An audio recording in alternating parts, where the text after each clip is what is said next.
사사기 넘겨보시죠. 사사기 15장.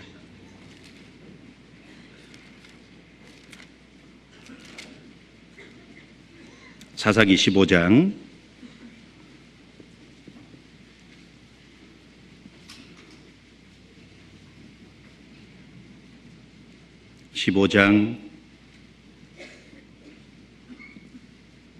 17절. 말을 마치고 턱뼈를 그 손에서 내어 던지고 그곳을 라맛 레히라 이름하였더라. 삼손이 심히 목마름으로 여호와께 부르짖어 가로되 주께서 종의 손으로 이 큰 구원을 베푸셨사오나 내가 이제 목말라 죽어서 할례 받지 못한 자의 손에 빠지겠나이다. 19절 같이 읽습니다. 하나님이 레이의 한 우묵한 곳을 터치시니 물이 거기서 솟아나오는지라. 삼손이 그것을 마시고 정신이 회복되어 소생되니 그러므로 그 샘 이름은 에낙고레라. 이 샘이 레이에 오늘까지 있더라. 그래서 에낙고레 밑에 보면 부르짖은 자의 샘이라는 뜻을 갖고 있습니다. 이 부르짖었다는 게 하나님께 간절히 매달리고 기도했다는 거죠. 거기에 하나님이 우물을 터쳐줘서 샘이 나게 해서 먹게 했습니다. 부르짖는 것이 모든 문제 해결책의 출발점입니다.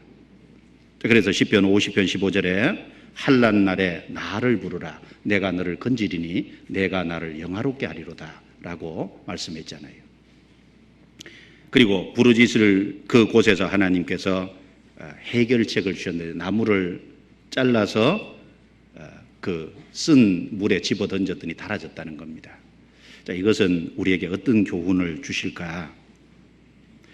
하나님께서 쓴 물을 단물로 바꾸시는 겁니다.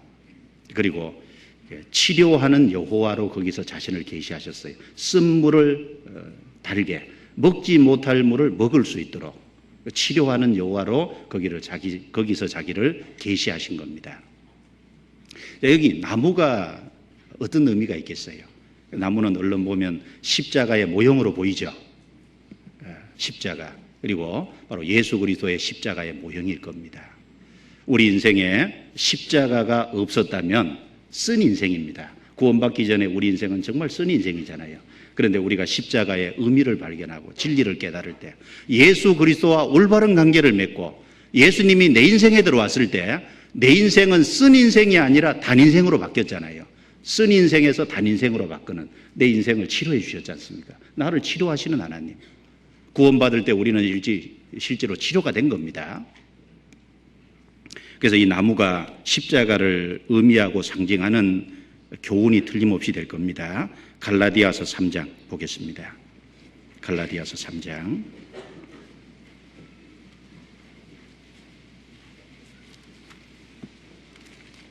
갈라디아서 3장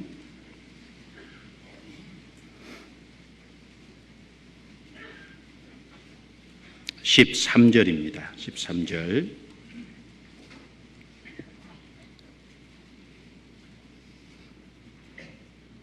같이 읽겠습니다. 그리스도께서 우리를 위하여 저주를 받은 바 되사 율법의 저주에서 우리를 속량하셨으니 기록된 바 나무에 달린 자마다 저주 아래 있는 자라 하였습니다. 그리스도께서 우리를 율법의 저주에서 속량하셨다라고 했습니다. 율법은 이를 행하라 그리하면 살리라. 그런데 행하지 못하면 저주잖아요. 그런데 우리는 그 율법을 행하지 못했기 때문에 저주받을 수밖에 없었는데 그리스도께서 우리의 율법의 저주를 대신 담당해 주심으로 그 율법의 저주로 해서 우리를 건져주셨다는 겁니다. 심판과 지옥의 형벌에서 우리를 건져주셨죠. 네.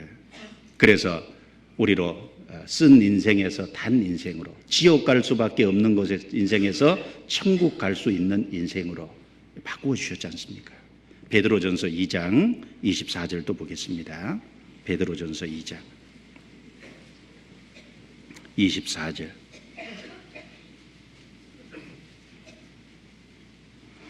같이 읽겠습니다. 친히 나무에 달려 그 몸으로 우리 죄를 담당하셨으니 이는 우리로 죄에 대하여 죽고 의에 대하여 살게 하려 하심이라. 저가 채찍에 맞음으로 너희는 나음을 얻었나니. 친히 나무에 달려 그 몸으로 우리 죄를 담당하셨으니, 예수님이 나무 십자가에 달려서 몸으로 우리 죄를 담당해 주셨잖아요. 그래서 우리를 치료해 주신, 죄에서 치료해 주시고 심판과 멸망에서 건져주신, 치료해 주신 그것을 모형적으로 보여줄 것입니다. 그래서 예수님께서 요한복음 5장 39절에 이 성경이 곧 내게 대하여 증거하는 것이로다. 성경 전체는 예수 그리스도를 증거하려고 했기 때문에 구약은 모형적인 거잖아요. 그걸 우리에게 가르쳐주고 있습니다. 요한복음 4장에 사마리아 여인이 나옵니다. 사마리아 여인도 달콤한 인생을 원했을 겁니다. 그런데 그 사마리아 여인은 달콤한 인생이 되는 방법이 남편 잘 만나서 된다고 생각했을 수 있어요. 그런데 그 환상이 깨졌죠. 5번째 남편하고 살아보고 이혼하고 6번째 남편하고 살고 있는데도 달콤한 인생이 아니잖아요. 뭔가 남편을 잘 만나면 달콤한 인생이 되리라고 생각했는데 달콤한 인생이 아닌 겁니다. 그런데 예수님이 그 여인을 찾아오셨고, 그리고 예수님께서 그 여인에게 자기가 메시아라는 걸 알려주시고, 그리고 그 여인은 예수님이 메시아라는 걸 발견하자마자 그 물동이를 버려두고 동네로 바로 메시아를 만났다고 바로 전도하러 쫓아 들어갔잖아요. 그 여인의 그 나머지 인생은 어떻게 바뀌었을까요?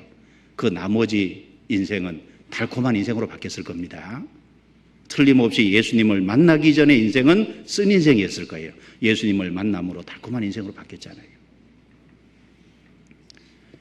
예수님의 제자들 베드로, 야고보, 요한, 그분들 예수님을 만나지 않았으면 갈릴리 어부로 평생을 지내다가 죽을 수도 있잖아요. 그런데 예수 그리스도를 만남으로 인해서 인생이 바뀐 겁니다. 사람을 낚는 어부가 되게 하리라.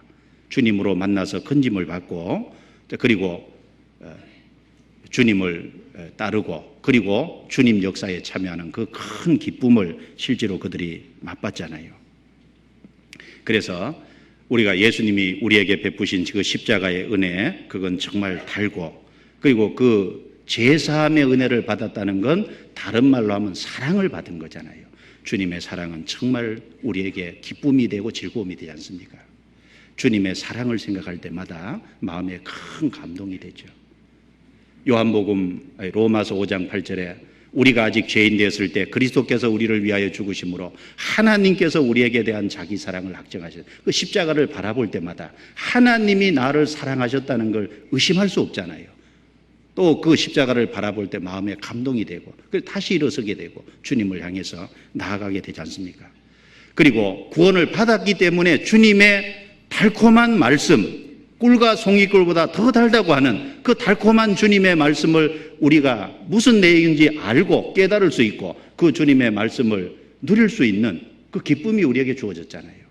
그리고 구원받았기 때문에 주님을 아버지로 모시고, 하나님을 아버지로 모시고 아버지와의 친밀한 사귐 가운데 가까이 할 수 있다는 게 이게 단 거잖아요. 달콤한 거잖아요. 내가 어려울 적에 주님께 기도하는데 내가 기도하고 내가 의지할 분이 있다는 게 얼마나 인생이 답니까? 의지할 분이 없다는 것은 비참한 거예요. 의지할 분이 있다는 것이 참 즐겁지 않습니까? 그리고 구원받은 이후에 거룩한 교제를 함께 나눌 수 있다는 것이 이게 얼마나 기쁜 일입니까? 그리고 썩지 않고 더럽지 않고 쇠하지 아니하는 하늘에 속한 영광스러운 기업을 소망으로 갖고 생을 산다는 것이 인생 속에 정말 즐거운 거고 기쁜 일이지 않습니까? 나무를 집어던져서 쓴 것이 달게 바뀐 것처럼 하나님께서는 구원받지 않은 우리 인생을 구원받게 해서 정말 단 인생으로, 즐거운 인생으로, 기쁨을 누리는 인생으로 우리를 바꿔주신 것이 틀림이 없습니다. 그것에 대한 하나의 그림자일 겁니다. 그리고 구원받은 그때뿐 아니라 구원받은 이후에도 계속 우리 인생을 하나님이 문제가 있을 때마다 치료해 가시잖아요. 계속 인생을 달콤하게, 그래서 쓴 것에서 단 것으로 계속 바꿔 가시는 게 있지 않습니까?